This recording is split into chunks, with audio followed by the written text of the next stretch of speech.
Since 2015, Jared Stillman has rocked Nashville sports. That team freaking stinks. And now he's back. The takes are hotter than ever. I mean, let's be honest, he just can't coach. Welcome to Stillman and Company.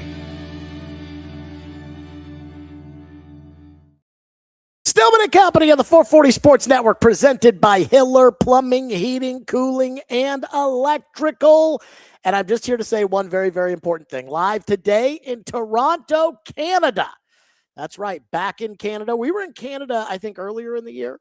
And I said, look, guys, when it comes to us being in Canada, I said, we're going to have to, get a better hotel than the last one. So hopefully this will be better.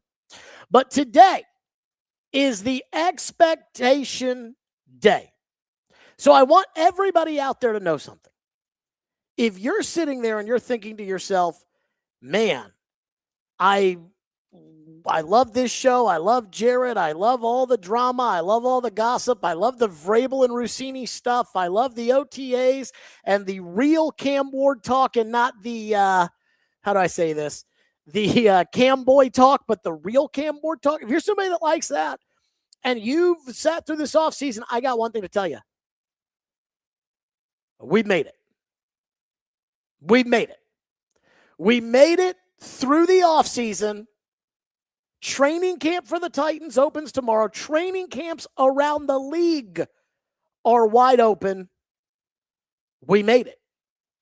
The Hall of Fame game is upcoming. Then the preseason for all the teams, including the Titans, is upcoming. We made it. We don't have to waste our time anymore about things that, well, I hate to say it, aren't football. Though there is a Caitlin Clark thing that we're going to get into here at some point today. But today is a special day because every single year, I have done this on the Monday that training camp starts, where I do the official Tennessee Titan expectations for 2026. And if I ever had a truly national program, like say Sirius XM or something like that, I don't know. But if I ever had a truly national program, I think I would do something similar on the first Monday of training camps for all the teams. But I would absolutely always have something where I go over the official Titan projections. And if you've listened to me, you know how I do this. This is not Jared just winging it and saying they ought to win 10 games. Like Belvis, who I love, says smash the like button. Thank you. But Belvis says his prediction, 10-7. Is that like a mathematical 10-7 that you came up with? Was there some sort of formula that got you to 10-7? Because that's what I do. I do it formulaically. I think, what does he mean by that? And so today, that's going to be the main topic today is our official Titans expectations. By the way, last year, my official expectations for the Titans were to win 4 games. And I'm sure I got called a hater. I don't totally remember it. I always get called a hater. And they actually found a way to not even reach the 4-win expectation plateau. That's how bad it was last season. So we'll get to the official expectations where we break the games down into all of the each different categories. But first, I'm going to tell you about our presenting sponsor. That's Hiller Plumbing, Heating, Cooling, and Electrical. I love Hiller Plumbing, Heating, Cooling, and Electrical. They take great care of my home. They can do the exact same for you. And whenever there's an issue with my home, it's Hiller that I call. I've been with Hiller since I bought my first home in 2018. They are fabulous. Happy you'll be here. The service is guaranteed. That is their guarantee. The service is free. And what they mean by that is they mean that if a job is not done right, they will make the customer happy. They'll find a way to make it right. That's Hiller Plumbing, Heating, Cooling, and Electrical. True transparency pricing where everything is line item. So you know what you're getting, you know what you're paying for, and you agree to it before they even do the work. That's why I love Hiller Plumbing, Heating, Cooling, and Electrical. That's Hiller Plumbing, Heating, Cooling, and Electrical. Proud supporters of the Preds, the Vols, and Vandy. That's Hiller. Call the Happy Face Truck today. Okay, let's get to the official Jared Stillman 2026 Tennessee Titans expectations. Again, I do not do this the way that, again, I think other people do, where they're like, we're going to win 10 games. We're going to win 8 games. We're going to win all these games. You'll see, Jared. That's not how I do it. I break the games down into 5 separate categories. I go game by game, and the 5 separate categories are, it's like I'm hosting Jeopardy: will win, should win, toss-up games, should lose, and will lose. And what we do with those 5 categories is we go through each game, and as we go through each game, we put a game in those categories. And as we put them in those categories, we take the will wins and the should wins. We take the toss-ups. We take the should lose and the will lose. So if it should lose, will lose, that's a loss. If it's will win, should win, that's a win. And then we split the toss-ups. And that's how we come up with the official expectations for the season. Does that make sense to everybody? I've been doing this for years. It's an exercise I absolutely love, because when I do it, it's really like, hey, going game by game. And I'll give you one that I put into the will lose category, because they're not going on the road to Detroit and beating the Lions. I know the Lions had a down year last year, but they're not going to Detroit and they're not beating the Lions. So that I put in the will lose category. That one will count as a loss. So we're going to go column by column. If you're looking at the YouTube stream, as you can see, there's will win, should win, toss up, should lose, will lose. I remember a couple years ago we did this, and the year that Callahan and Levis, 2024, and I believe Ian Safar had them at 4 wins, and you people were so up in arms. I mean, pitchforks were out. You were so mad at Ian, and Ian was the most right of anybody out there. So I went game by game. Here are the games I have in the Titans category for will win.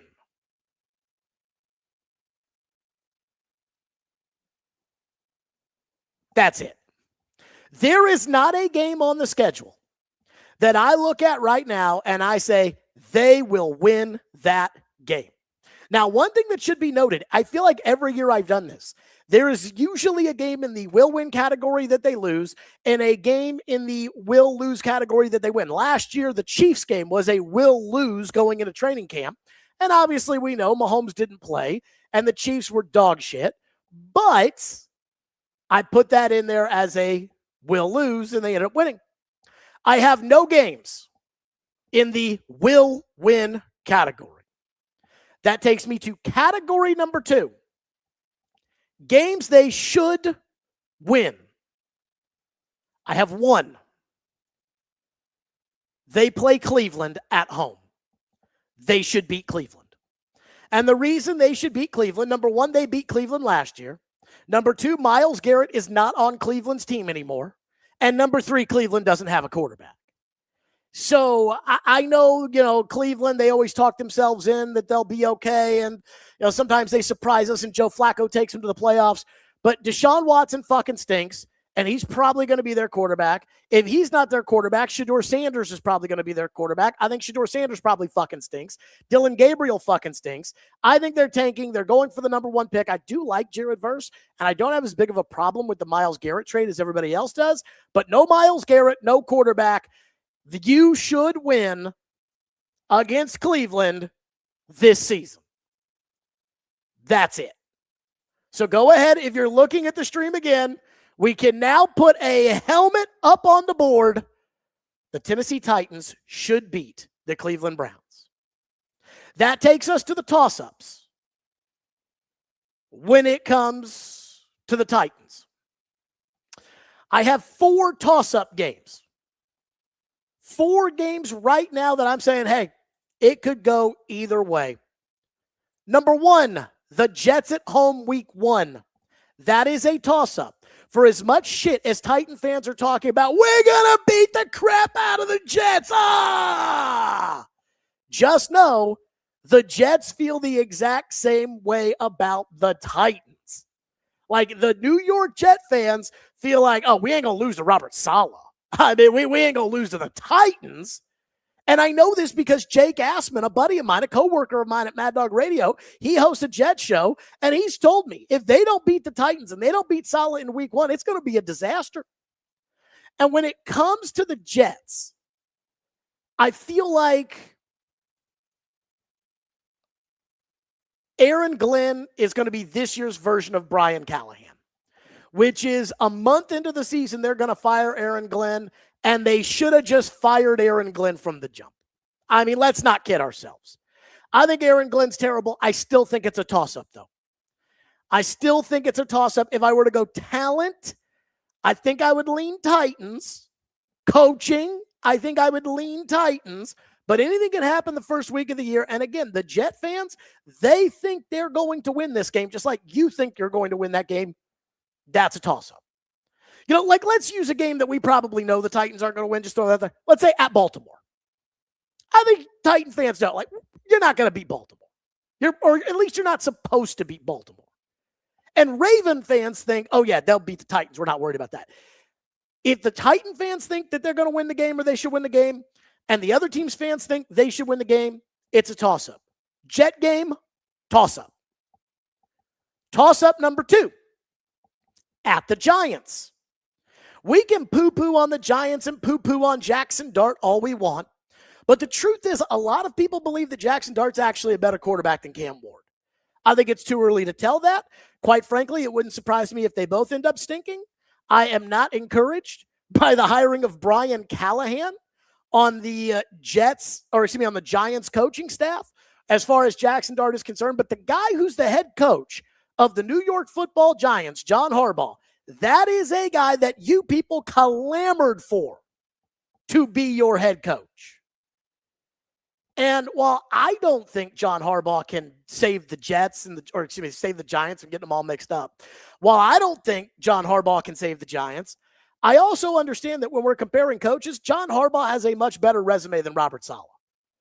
Quarterback play, I think it's kind of even. Overall talent, I think it's kind of even. I think I would lean Giants, though they did get rid of Dexter Lawrence, so there is that. Coaching, Giants. So I have to say, toss-up at the Giants. I have the game on the road against the Las Vegas Raiders. I have that as a toss-up. And I know you people are going to, the Raiders, they suck, Jared. Oh, they were the worst team in the league last year. Yes, and that is kind of true. This game, by the way, Sunday, December 27th in Vegas. I was kind of leaning towards this game being a should lose against the Raiders. The Raiders had the 14th ranked defense in the NFL last year. And originally when they went into the offseason, they didn't think they were going to have Max Crosby because they traded him to the Ravens, and then the Ravens did some shady shit, and Max Crosby ended up staying with the Raiders. So they had the 14th best defense. Then they add Nakobe Dean and they add Quay Walker, inside backers. I like what the Raiders are doing. They go out and they completely overspent for Tyler Linderbaum. Again, they have Tyler Linderbaum at center. You have Austin Schlottman at center. By December 27th, Fernando Mendoza will be playing quarterback. I think there's a coaching advantage for the Raiders. I think there's a quarterback advantage, whether it is Cousins or whether it is Mendoza. And I think by December 27th, I think it will be Mendoza. I think there's a quarterback advantage to the Raiders. And the game is on the road. I have it as a toss-up. Maybe I should put it as a should lose, but I'm going to say it's a toss-up. That's toss-up number 3. And toss-up number 4, the final game in the history of Nissan Stadium. I think it's a toss-up at home against the Pittsburgh Steelers. And I think it's a toss-up because the Steelers, and I know they got a new coach, Mike McCarthy is in, Mike Tomlin is out. And I was campaigning to at least give McCarthy a real chance to get the Titans job. But I think the Steelers, we all expect, I don't want to speak for everybody else, the Steelers seem to be like this constant mucky middle team, but that also might just be a Mike Tomlin thing. Like that might just be how Mike Tomlin is. So I don't know what's going to happen there, but old man Aaron Rodgers, I don't think they have a lot of talent on their team. I don't know how the Steelers get out of this muck that they're in, but I'm going to put that as a toss-up. By the end of the year, when we're in January, the Steelers will probably be out of the playoff race. Aaron Rodgers will probably be effectively retired, and they'll have Drew Aller playing quarterback. So I'm going to go and I'm going to say that's a toss-up. So if you're looking at the graphic on the screen, we have our one should win, and now our 4 toss-ups. The Jets, the Giants, the Raiders, and the Steelers. Now this takes us to our negative categories. Games the Titans should lose. And I'm not going through this and saying these are games that I want them to lose. I'm a big Titan fan. You guys know that. These are games that right now, if you were to have an honest conversation with somebody who is completely unbiased, they would tell you, yeah, Tennessee's probably not going to win that game. Tennessee probably should lose. So here you go. Should lose. 1, Philadelphia at home. Do I need to go into that? Look, I know Philadelphia has been a disaster with their offensive coordinator hires every other year. They've brought in Sean Mannion. A.J. Brown is out. Jalen Hurts, people still believe in. I don't know why. Jalen Hurts is a passenger. He's not a driver. I'm not a humongous fan of Philadelphia this year, but Philadelphia should beat the Titans. I mean, look at their offensive line. Look at your offensive line. They still have Saquon Barkley. They still have Devontae Smith. They still have Dallas Goedert. They should lose against the Philadelphia Eagles. Does anybody object? Number 2, at Baltimore. They should lose at Baltimore. Now, Baltimore is an interesting team because they got rid of Harbaugh and they brought in Jesse Minter, and nobody knows if Jesse Minter can coach. And Baltimore, while they've been a contender, they haven't really broken through to the point at all that, say, Cincinnati has broken through.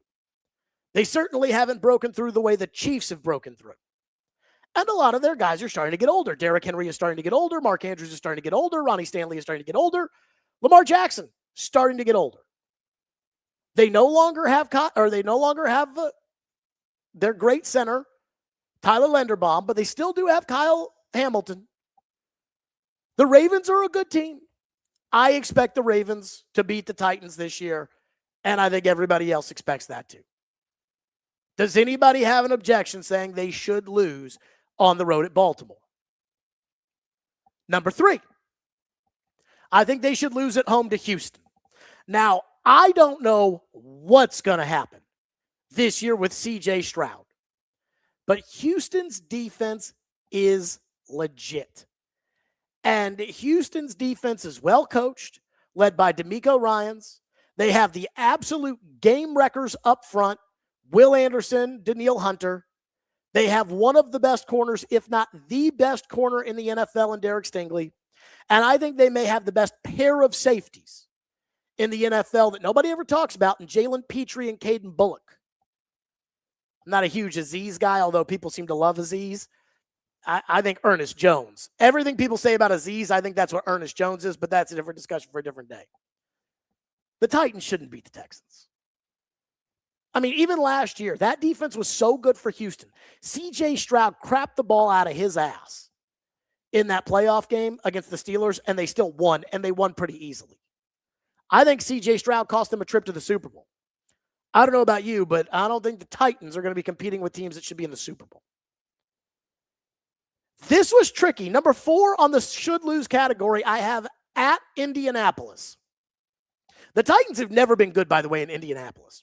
Other than that period of time where Vrabel and Tannehill were out there and they won the one game because I think it was Josh Kalu blocked a field goal and Dane Cruikshank ran it back for a touchdown. And then the next year, DeForest Buckner and Danico Autry got COVID, and Derrick Henry just ran up the middle for about 200 yards. And other than that, the Titans have never been good in Indianapolis. And Indy is a very questionable team. But you're playing on the road at Indy. They have a better quarterback right now. I'm sorry, Daniel Jones right now is a better quarterback than Cam Ward. They have Jonathan Taylor. They paid all that money to Alec Pierce, which I wouldn't have done, but I just would have tagged him, but they decided to play that game with Daniel Jones. They're stupid. I'm not saying the Colts aren't stupid. At Indy, they should lose that. Number 5 is at Cincinnati. I mean, come on. Joe Burrow, Jamar Chase, T. Higgins, enough said there. Even though their defense sucks, I don't think the Titans have ever beaten Joe Burrow, and I'm not sure they ever will. They should lose to Cincinnati. I don't know how good Cincinnati's going to be because Cincinnati, they're cheap, and their defense fucking stinks, and their coach is an idiot. But I do know Cincinnati, with Joe Burrow and Jamar Chase and T. Higgins, should be better than the Tennessee Titans. 6, Jacksonville at home. This one was interesting for me because, and Kaharski's talked about this a lot, and I don't disagree with him, but when it comes to Jacksonville, Kaharski has always brought up the idea that Jacksonville never has 2 good years in a row. And technically, I don't know if that's true because I think they were good like 97, 98, 99. But Jacksonville was terrible in 2000 when they were supposed to be good after 99. Jacksonville made the playoffs in 07. They were pretty much dog shit in 08. Jacksonville was good in 2017. They were awful in 2018.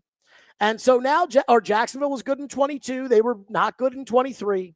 So now Jacksonville's here. They made the playoffs. They won the division. They went toe-to-toe with Buffalo and Josh Allen. I'm sorry. I cannot take a Jacksonville team that has a young quarterback and a second-year coach, and at the end of last year looked like they were on the ascent with Jacoby Myers. Again, we're talking about if we are being honest, if we are being objective, and we are saying, hey, on one hand, there is the great, we're being objective here. We're being neutral. There was the great season Jacksonville had last year, and then there's the Titans. Nobody is picking the Titans, I think, to beat Jacksonville after what Jacksonville did last year. And again, they bring back their young quarterback. Number 7 on the should-lose category, at Dallas. Now, Dallas, again, is tricky because Jerry has fucked that thing up so bad year after year after year. And I'm not a Brian Schottenheimer guy. But Dallas has way too much firepower on offense for, again, me to look at the Titans and to think, yeah, Cam Ward and Tony Pollard are going to go into AT&T Stadium and to be able to put up enough points against Dak Prescott, who, again, throws for 350 every week just by flicking the wrist. And he's got CeeDee Lamb, and he's got George Pickens, and George Pickens doesn't have any guaranteed money after this year, so he's going to have to be on his best behavior. I don't know what's going to happen to Dallas. Dallas does this thing where every other year they make the playoffs, and people think they're a Super Bowl contender, and Michael Irvin screaming and sweating about how great they are, and then the next year they disappoint everybody. They're not going to win on the road at Dallas. The Titans should not be, it's kind of like Baltimore. The Titans should not be favored by anybody objective at Dallas. Should lose number 8 at Jacksonville. Again, all the things I've said about Jacksonville, playing on the road at Jacksonville, prove to me that you can beat Jacksonville or that you even belong. I mean, Jacksonville was right there last year with Buffalo in the division or the wild card round of the playoffs. Buffalo went on the road to Denver and just belt to ass the Denver Broncos. And again, they've got Jacoby Myers in there. I don't know what's going on there with Brian Thomas Jr. If I was a Jacksonville fan, I'd say, I don't want to trade Brian Thomas Jr. I want to get Brian Thomas Jr., to keep doing his thing out there the way he did it his rookie year. But Trevor Lawrence He's starting to ascend a little bit. Now, he did that in 2022 and he crashed down. But you can't, I don't think you can. I can't. I can't doubt Liam Cohen after what they did last year. I can't just revert to, Jacksonville's ass. Number 9, should lose. Washington at home. This one was kind of tricky. I actually thought this could be a toss-up. But they have Jaden Daniels, and you don't have Jaden Daniels.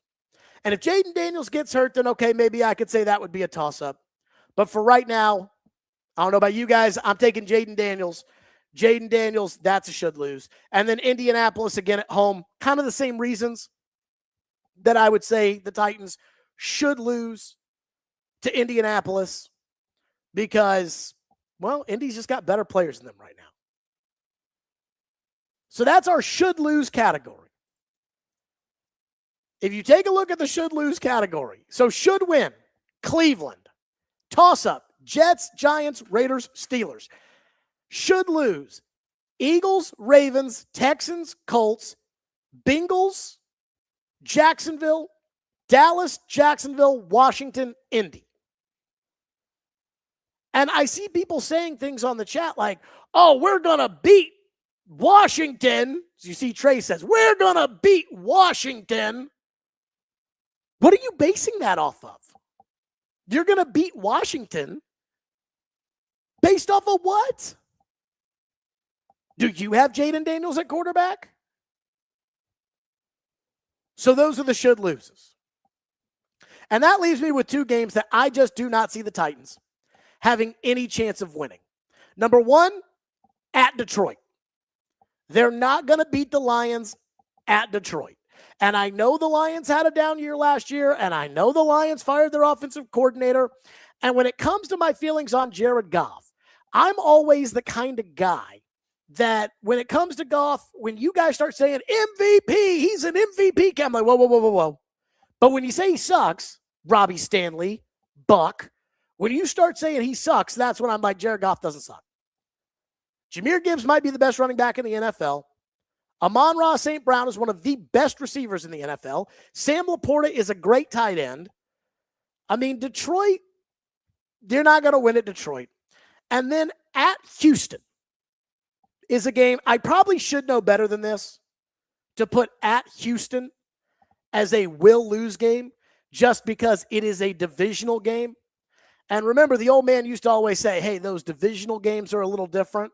But with that defense, look, I know Will Levis and Brian Callahan pulled off a miracle and beat the Texans at the Texans, and Kayemi Fairbairn, who I think is a very good kicker, missed an absolute chip shot at the end of the game. I can't see them winning on the road at Houston. So those are the 2 games they will lose, at Detroit and at Houston. So that takes us to our final expectation tally. If you are, again, looking at the stream, you see the will win category, nothing.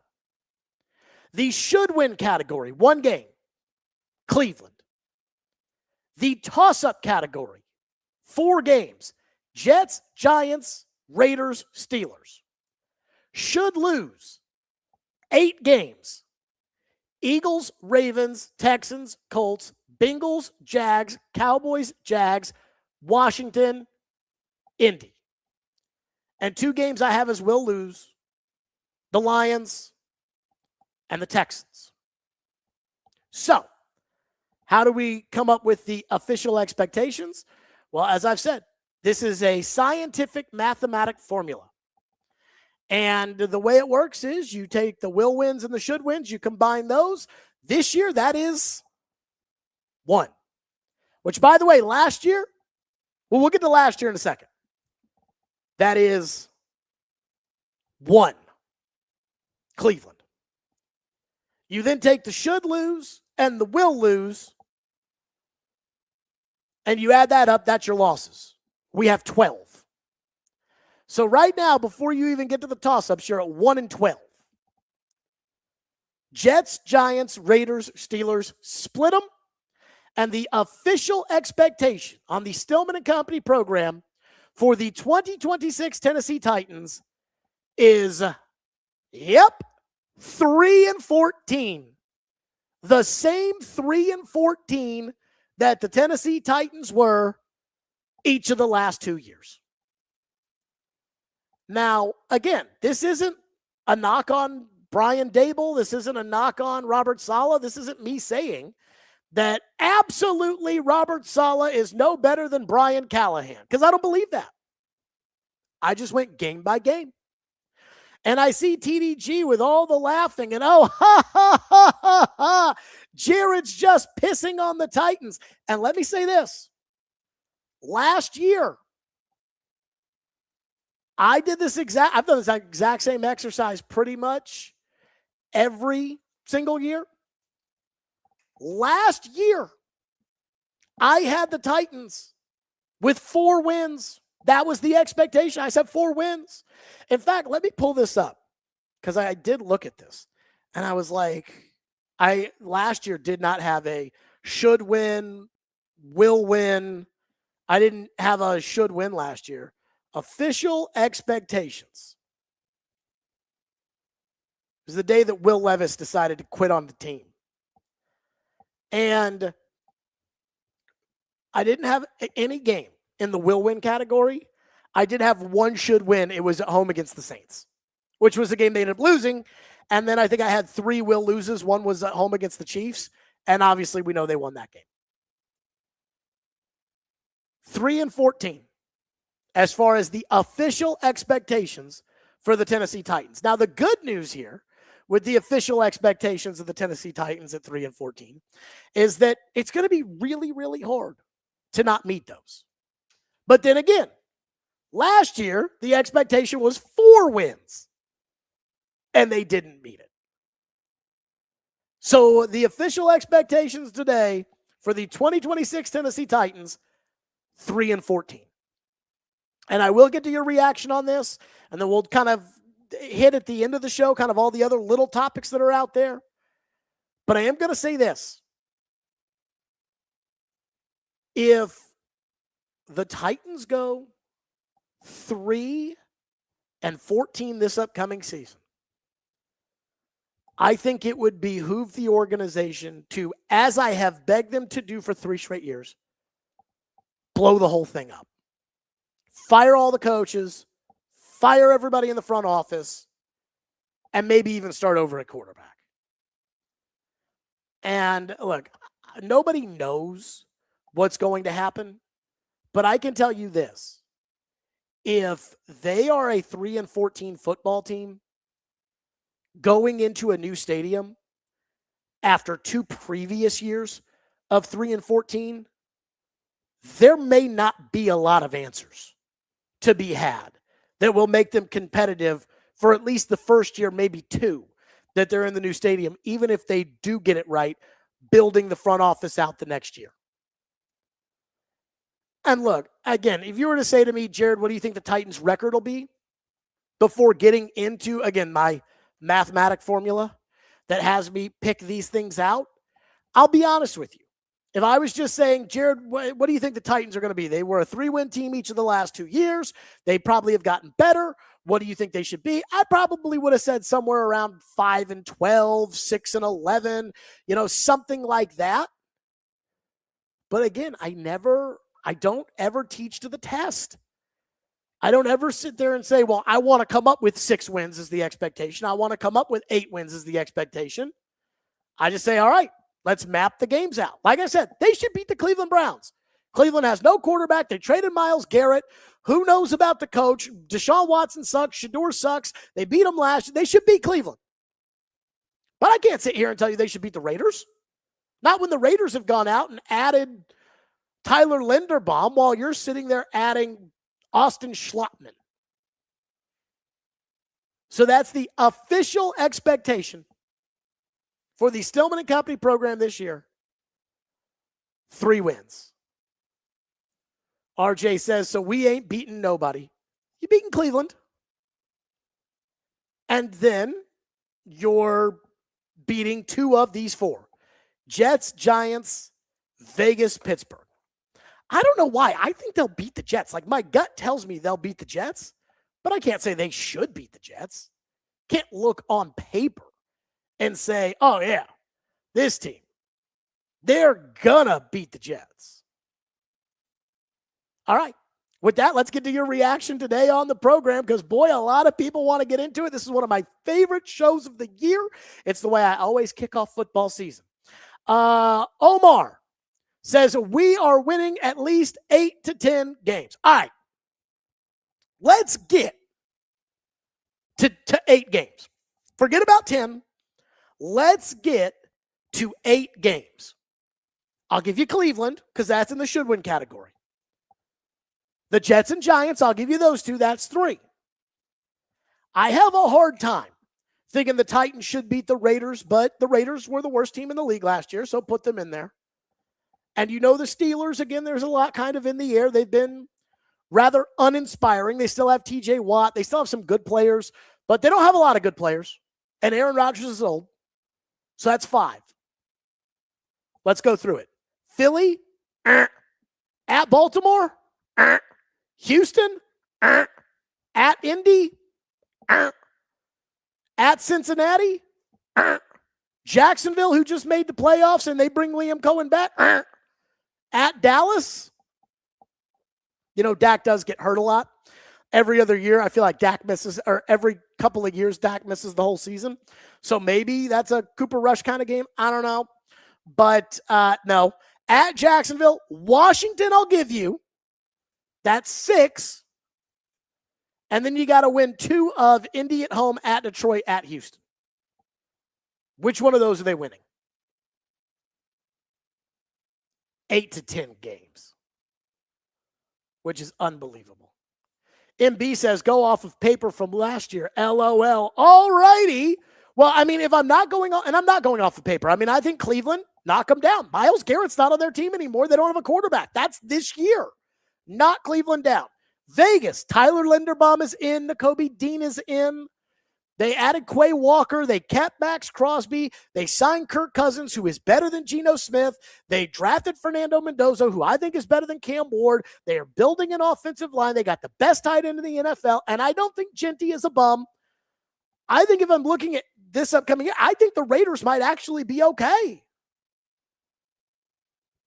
When I look at this group, the should lose, I mean, Philly, I could see them. You know, Sirianni feels like he's always holding it together with paper clips and chewing gum. But then every other year he ends up in the Super Bowl. At Baltimore, you should not beat a team quarterback by Lamar Jackson this year. You just shouldn't. Houston, their defense is too good. At Indy, they've got too many good players. At Cincy, they've got even better players than Indy. Jacksonville, again, Trevor Lawrence had a great year last year. Jacksonville, other than Devin Lloyd, I don't think they really lost all that much. Jacoby Myers really emerged as a number 1 receiver for them. And Liam Cohen, he feels like he's got that Rams juice, that Shanahan McVay tree juice. I can't say that they should beat Jacksonville. Dallas has better players. We all know about that. You know, their Dallas players are almost as good, not as good, but almost as good as the Cincinnati players. Washington has Jaden Daniels. I can give you Washington. Washington, I could see. One person says, what about injuries, coaching changes, etc.? That's why season predictions are useless. Well, duh. But again, last year I had it at 4, and you all told me I was such a hater. NYC Titan says, defense alone will get this team 2 more wins. So here's my hope for the season. Again, this is where I put a little optimism hat on. My hope for the season, and make sure I write this down right. My hope for the season, if you're the Titans, and again, I'm talking about having optimism, wanting to believe that this team's going to be, my hope would be this, that Robert Saleh can take over the defense that for 2 years I didn't think was very good, and I didn't think was very well coached by Denard Wilson, even though people here just love to talk about how great Denard Wilson was. But Robert Saleh, a proven commodity as a defensive coach, even with the Jets, even when they were losing, his defenses were legit. With the addition of John Franklin Myers and Jermaine Johnson, I don't really care about the corners, but that team will be Robert Saleh on defense, and that Brian Dable can coach the offense up and really take the expectation out of Cam's hands to say, okay, you need to be the reason why we win all these games, which is exactly what Brian Callahan and Chad Brinker and Mike Borgonzi thought he was going to be able to do last year's rookie. And instead just say, okay, we're going to run the ball. We're going to play defense. And then, Cam, you're going to have to make us a play or two every game. That should be the hope for this upcoming season. At least that's my hope, if I'm trying to be optimistic. Belvis says Jets, Browns, Raiders, Giants, wins, split with the Colts and Jags, steal the Eagles. So you think the Titans are going to start 3-0 with a new coaching staff, a new offense, and a quarterback who right now can't hit a check down in practice. And you think they're going to start 3-0 because they play the Jets, the Eagles, and the Giants. And you say they're going to steal the Eagles. They're going to start off 3-0, Belvis. Come on now. 3-0 to start the season. They're going to beat the Eagles. Sweet says, hoping for 6-11 at least. See, I think that's fair. And I said to Hutton, at the Super Bowl, I said, how many games does Robert Saleh need to win to justify his hiring? And Hutton tried to filibuster me and say, well, it depends on a lot of different things. And no, it does not depend on a lot of different things. It doesn't. Robert Saleh and Mike Borgonzi need to win 6 games. That will show progress. And they need to show progress. And Cam Ward needs to show progress. So I'm with you. I hope for 6-11. I hope for that because 6-11 is possible. Again, should lose doesn't mean will lose. There's only 2 games I have on here where I say they will lose these games. At Detroit and at Houston. So when I say they should lose to Jacksonville twice, that doesn't necessarily mean that I think they will lose to Jacksonville twice. They're going to have to steal a couple of those. You people out here telling me that Cincinnati's no good. Come on now. By the way, I do want to correct myself. The Titans did absolutely belt to ass the Bengals in the most shocking game in maybe Tennessee Titans history. In 2023, if you remember, they got beat by the Browns at Cleveland in a game where Mike Vrabel, Christian Fulton, and the rest of the defense, I think, had money on the Browns. If you remember in that game, Deshaun Watson kicked a football to himself and got a positive play out of it, even though he kicked the ball back 15 yards. Vrabel, before the half, decided to try to score a touchdown, and they left Andre Dillard singled on Myles Garrett, who got a sack of Tannehill and took a field goal off the board that would have made it a 1-score game going into halftime, getting the ball back. And then the next week, Burrow, Chase. Now, Burrow was really limited with a calf injury, but the Titans beat the ever-loving shit out of the Cincinnati Bengals that week. So I do owe that apology out there. Cedric said, I knew Jared was going to come on here and say we're going 0-16. Jared said that you were going to go 4-12 last year, 4-13 last year, and you didn't even do that. Think about that. My expectation last year, my official expectation was 4-13 on the season, and they didn't even do that. For all the people out there that are, oh, Jared Stillman, he's such a hater. Jared Stillman, he hates the Titans. Everything's negative. He doesn't want them to win, even though I was 10 years old at the Super Bowl when they lost by a yard to the Rams, and I cried, even though we are spending a fortune to have season tickets in the new stadium, even though, which, by the way, they want you to pay for now, even though all those things, I'm just hating. Am I? Last year, I said 4 wins was the expectation, and they didn't even get that. Give me a break. Fast Car says 5 to 8 wins. Come on, Jared. You can get to 5. Again, I'm sitting here thinking that, like, the hope for me is that they can get 6-11, 7-10 if they're lucky. I mean, you guys don't want to hear this because you guys love Cam Ward. And look, I just don't think Cam Ward has the talent to be a great player. I'm sorry.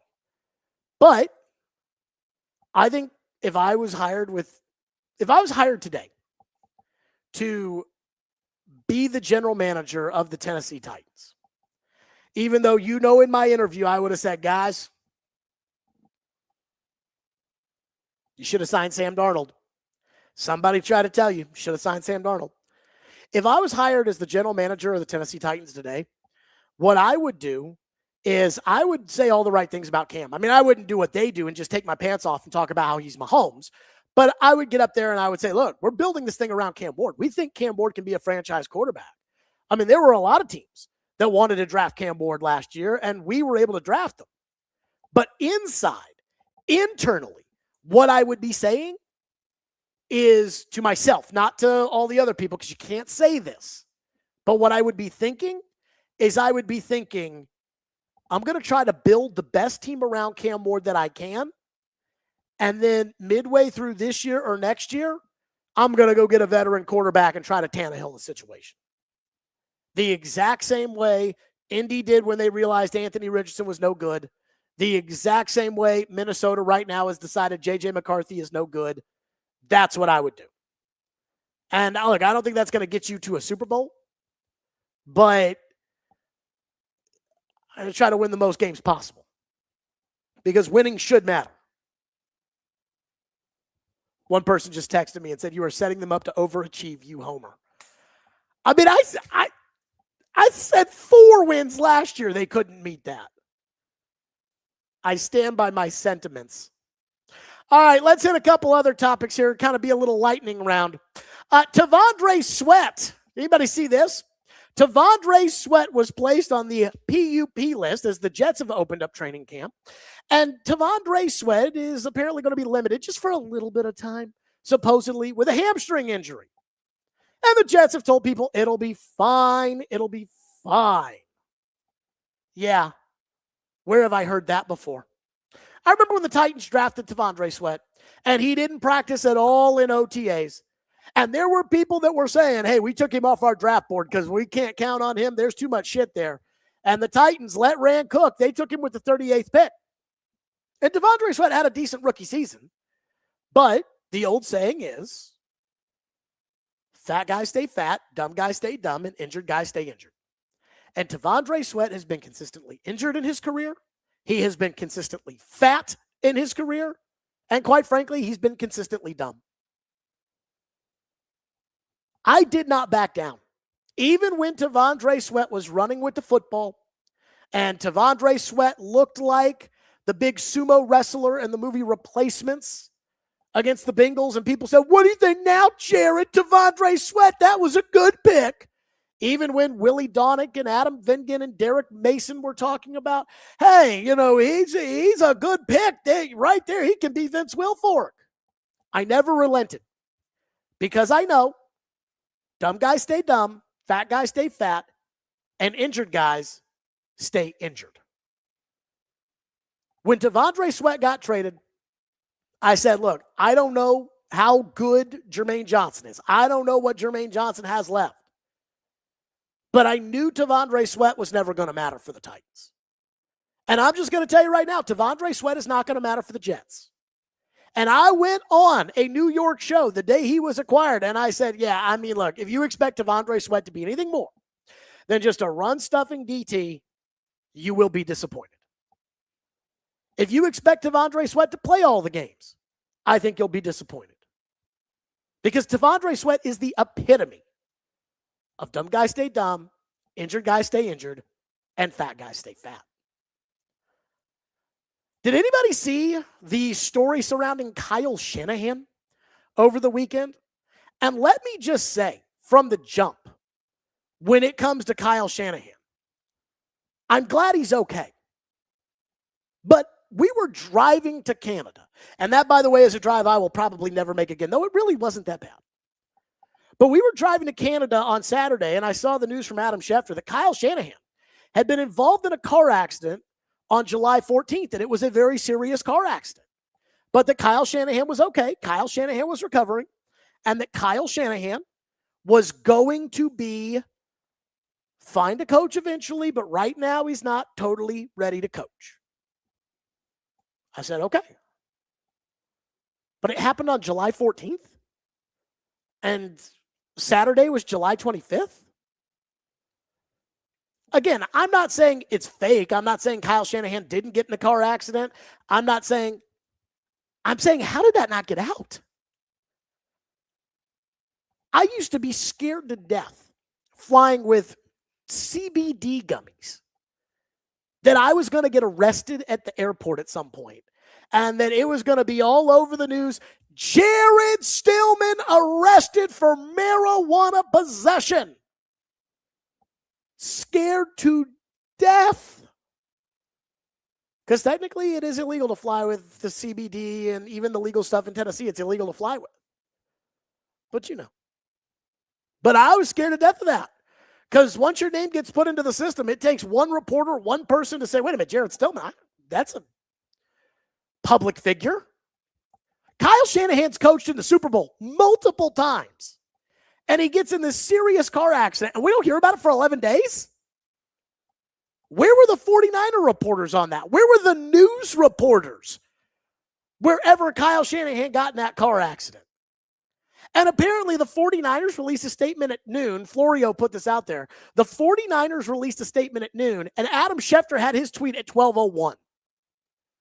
Let me just say this, and I think the Vrabel-Rossini thing contributes to this. There was a story over the weekend. Pat McAfee got a text from NBA insider Shams Charania, who said, hey, you're going to want to have me on the show on Friday. And he knew LeBron's going to sign. So what did McAfee said he did? He said, I just bet on the favorites. And I said, well, LeBron's going to sign. So Shams says he wants to come on. Let's do it. People do not trust the media. And as somebody who is in the media, I oftentimes get very upset with that blanket statement that the media is fake. Because what that does is that allows people to hear news that they don't like, and it allows them to say, well, I don't like this piece of information, so it's not true. And then facts, even if you don't like them, people will just ignore. And I understand that a lot of people already do that anyways. But when you're Adam Schefter and you co-own a gambling venture with Robert Kraft, and you're holding back information, or you're one of these 49er beat writers and you're holding back information, that looks like collusion.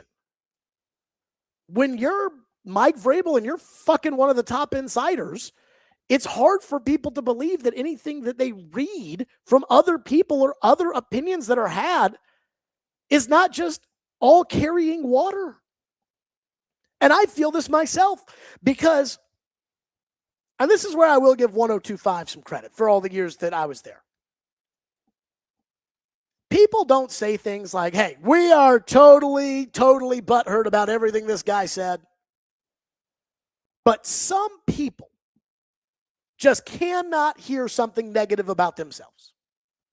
They just can't do it. They just can't accept it. I'm not saying you have to like it. I remember when I was booed at the Predators game, and our boss at the time was like, you like that though, don't you? I was like, no. I want my arena to cheer for me. I want them to be like, Jared, Jared, Jared, not boo. But I understand why they do. I can handle it. But sometimes I wonder, like if you were to hire me to Fox, would you get a call from Goodell? Would you get a call when I sit there and I say, hey, guys, the grass fields, the turf fields, I mean, they're setting the union up to be able to take advantage of them to make hundreds of millions of dollars off of spending $12 million. Does that mean I need to play the game and be nice to everybody? I mean, I thought Kayla Anderson played the game. I thought she was nice to everybody. And in the end, her own people didn't have her back. So, again, this Shanahan thing, I'm glad he's okay. And I don't even know what a serious concussion is. Like a serious concussion that he suffered 11 days ago and he can't coach, that's alarming. It's not like they're asking him to play. They're asking him to coach.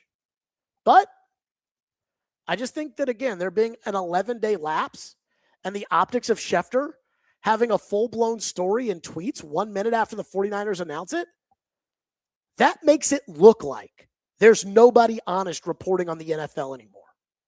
And if that's really the case, that's a sad place to be in. I'm not saying you have to crap on everybody all the time.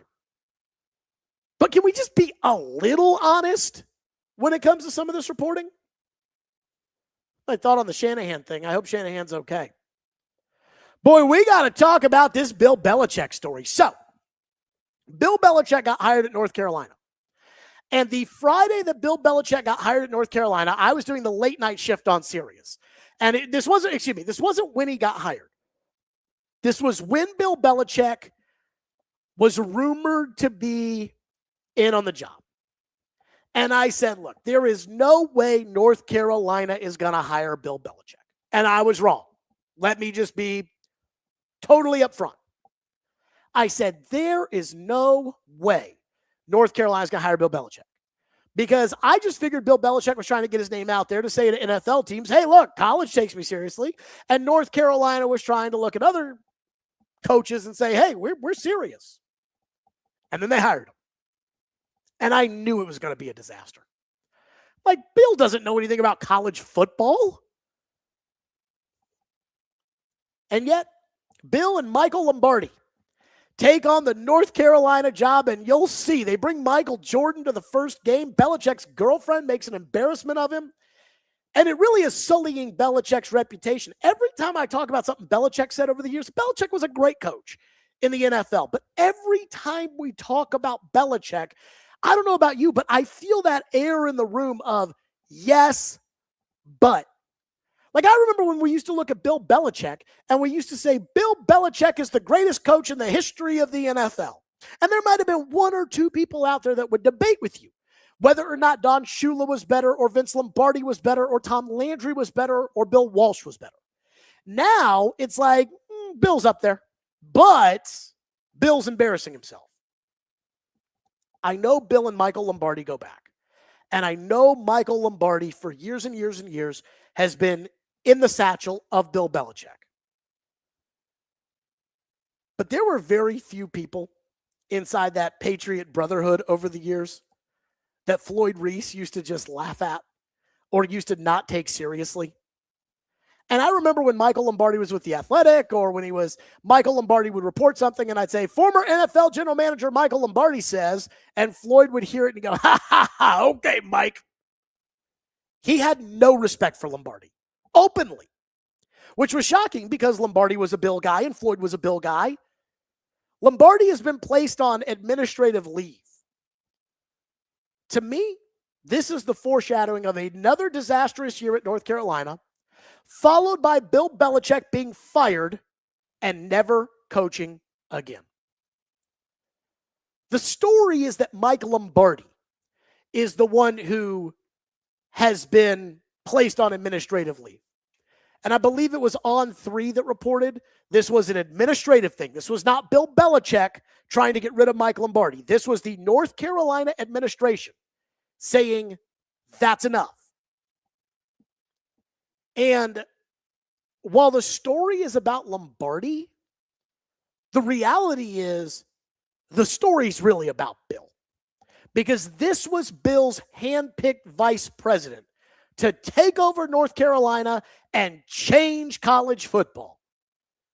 And it has been an unmitigated disaster since before they even played a game.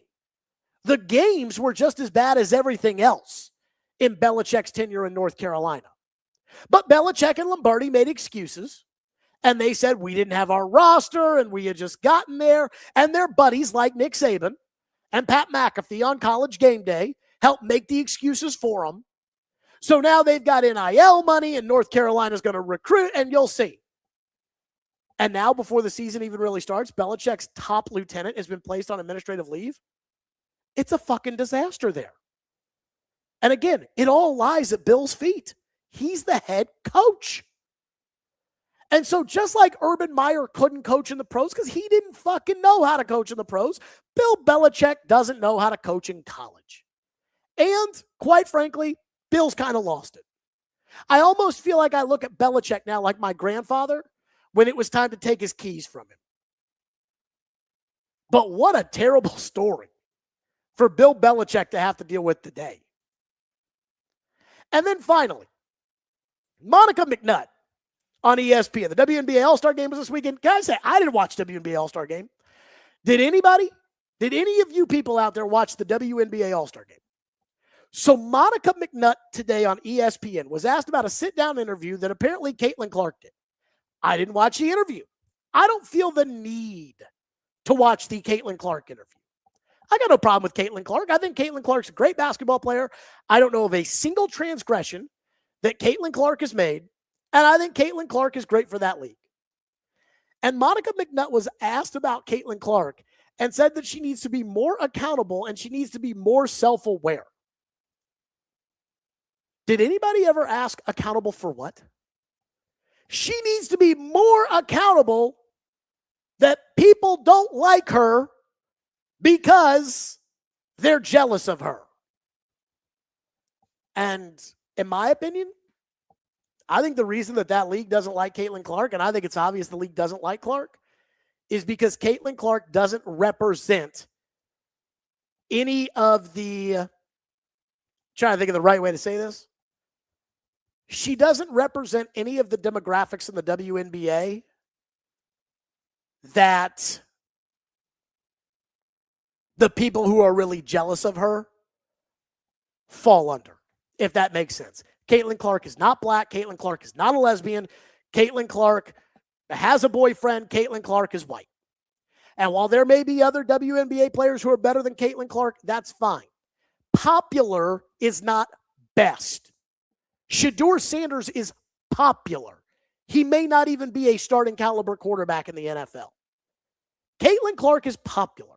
Now, people may be upset with why Caitlin Clark is popular. I think Caitlin Clark is popular because she's incredibly fun to watch.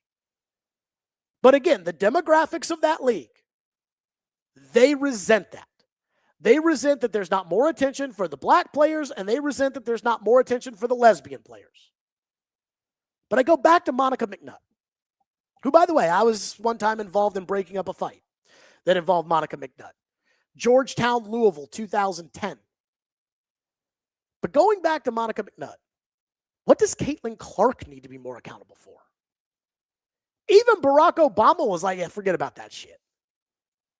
It'd be one thing if Caitlin Clark was playing into the divide. She's not. And finally, when it comes to Vrabel, did anybody see Vrabel trout out there with a puppy on the first day of training camp? Vrabel will pull out all the stops to keep the New England media from bringing up or asking him about Diana Rossini. This week it was a puppy. Vrabel is very good at that. For years and years and years in Tennessee, people were afraid to ask Vrabel questions, and then I'd show up and we'd get into it. A bunch of people in the local media today looked at an AJC tweet about how Craig Aukerman is going to save the Falcons special teams. But it was me who was up there toe-to-toe with Vrabel when he decided to keep Craig Aukerman. I think the Patriots beat's going to continue to avoid the Rossini story unless the Patriots start off slow, and then the narrative will be out there that it is unavoidable. But Vrabel, as he's very good at, has basically ended the story by intimidation of, you won't be my friend. And good luck. Better go win some games. That's it for us. Like and subscribe. The Titans will have their first press conference tomorrow. I am in Canada tomorrow. I will not be on the air tomorrow, I don't think, unless something crazy happens. I am flying to Nashville first thing in the morning Wednesday. I'm going right from the airport to go get my car and right to the practice field. We will for sure be live after practice, recapping the first practice, and so much more. Thank you to Hiller Plumbing, Heating, Cooling, and Electrical, our presenting sponsor of this program. Stillman & Company, we will for sure see everybody Wednesday. Practice is here. Stillman & Company on the 440 Sports Network.